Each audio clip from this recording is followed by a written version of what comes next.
यहाँ सबको यकीन है नजाकत भट्ट साहब। निकला उस खाम ख्याली से कि दुनिया बेवकूफ है। एक मिनट, तुम ऐसा सोच भी कैसे सकती हो? हैरत हो रही है मुझे तुम पे।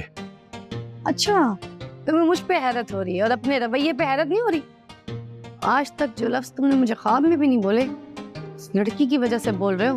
मैं उसकी वजह से नहीं, अपने ऊपर लगे इल्जाम की वजह से बोल रहा हूँ। तो फिर क्या करते फिर रहे हो सारा सारा दिन उसके साथ थाने से बाहर?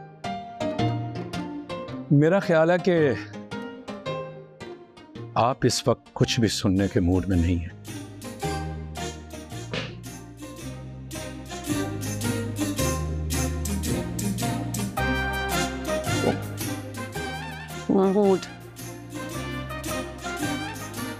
मूड इस काबिल ही नहीं छोड़ा। वो मैं नहीं हूँ।